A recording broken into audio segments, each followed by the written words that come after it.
새로운 재외동포 정책 추진 방안에 대해서 보고드리겠습니다. 먼저 추진 배경을 말씀드리겠습니다.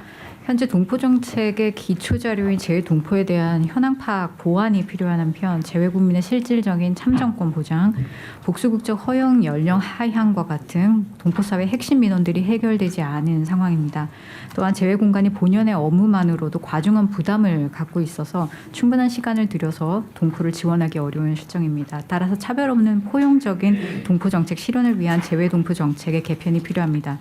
첫 번째 핵심 과제는 동포 DB 구축입니다. 기존 재외동포 현황을 내실화하고 재외국민 등록 제도의 실효성을 개선하는 한편 재외동포 인증제 도입, 통합 동포 DB 구축 등을 통해서 재외동포 정책의 기반을 강화하겠습니다.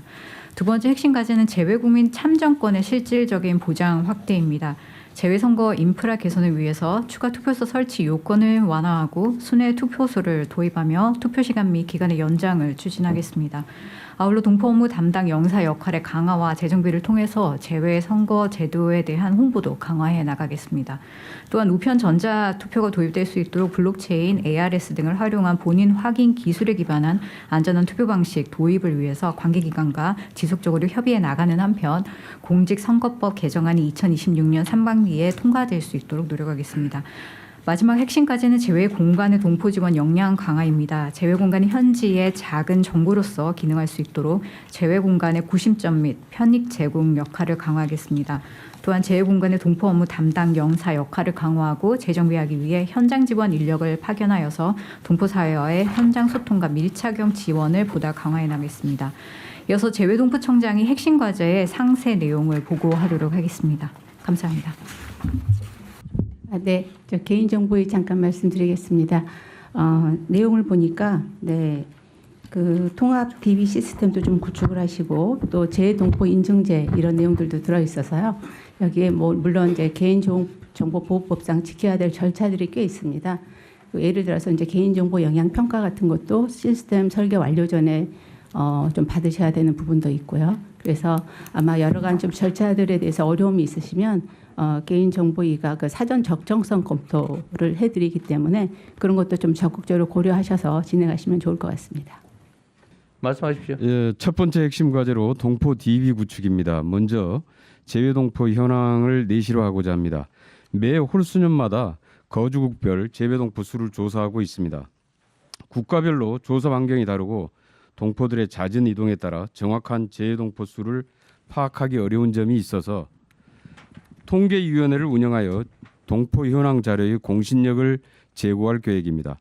다음으로 재외국민 등록제도의 실효성을 제고하고자 합니다. 해외에서 90일을 초과하여 체류하는 경우 관할 공간에 등록을 해야 되는데 미등록 시 제재나 등록 인센티브가 없어서 현재 등록률이 매우 저조한 실정입니다.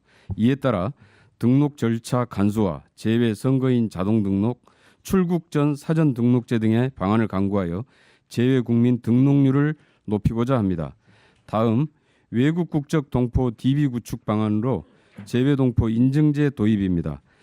동포 인재 유치 등 동포 정책 수립에 활용하기 위하여 동포 단체와 동포 개인에 대한 기초 데이터를 수집하고 고유 번호를 부여하는 재외동포 인증제 시행을 추진하고자 하며 동포 단체 지원 사업 시 인증 동포 회원 명부 제출을 유도하는 등 동포 인증 활성화를 위한 인센티브를 강구할 예정입니다.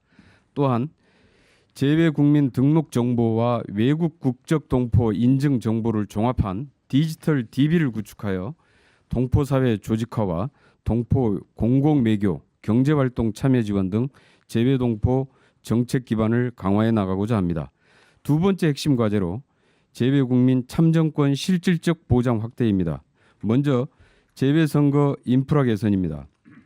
재외선거 유권자 중 10% 미만이 투표하고 있는 현실을 개선하기 위해 추가 투표소 설치 요건 완화, 순회 투표제 도입, 투표 기간과 기간 연장 등을 검토를 선관위와 협의 중에 있습니다.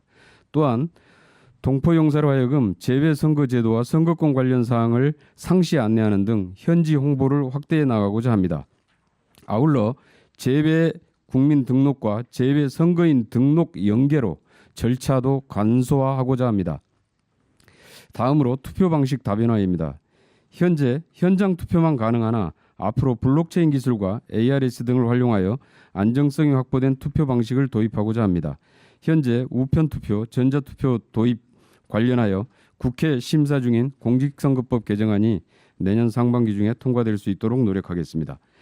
세 번째 핵심 과제로 재외공관의 동포 지원 역량 강화 방안입니다. 재외공관이 재외동포들의 구심적 역할을 할 수 있도록 동포 지원 기능을 강화하겠습니다. K컬처 등 공관의 융복학 사업을 동포사회와 긴밀히 협력해 추진하며 동사업의 효과성을 제고함과 동시에 동포사회와의 유대감을 더욱 높이고자 합니다. 다음으로 재외공관 역할체계 정립과 동포 영사 기능 강화입니다.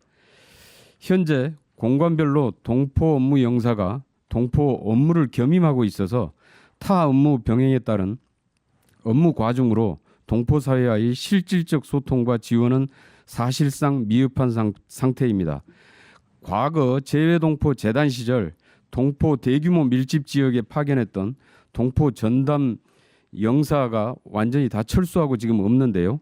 이걸 시급히 복원을 시키고 재외공관 내에 동포 업무 담당 영사를 확충해서 단순 행정 지원을 넘어서 현장 밀착형 지원을 통해 동포사의 현안을 파악하고 재외 선거를 지원하며 동포단체 간 갈등을 사전에 예방하고 조정하는 등 재외 공간의 기능과 역량을 획기적으로 강화하고자 합니다. 이상 보고를 마치겠습니다. 네, 간략하게 상세하게 잘하셨습니다. 재외 국민들이 247만 명이라는 거죠. 네, 그렇습니다. 247만 명인데 투표가 20만 명밖에 못 한다는 거고. 하여튼 이 재외 국민들이 방치됐다는 느낌이 들지 않게 저는 재외 국민 현황도 법무부가 출입국을 관리하면 자료가 있을 거 아닙니까? 뭐 이 사람이 나갔으면 들어왔는지 그거 다 장애인 재외 동포청하고 재외 국민 그 관할 업무를 하는 데하고 네네. 자료 공유를 하든지 아니면 협력을 해야 될 것 같아요. 예, 그렇게 하도록 하겠습니다. 네, 네. 그 실제 시스템을 좀 갖추도록 하시고요.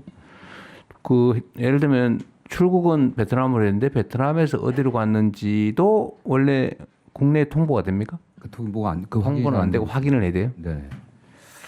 뭐 그런 예외적인 경우를 할 수 없더라도 하여튼 어디로 출국을 했다고 하면 기본적으로 재외동포청이 관리를 같이 해야 되겠죠. 네. 특히 장기 체류의 경우는. 하여튼 주권자로서 주권 행사에 부족함이 없도록 저는 최대한 잘 챙기기 바랍니다. 알겠습니다. 네.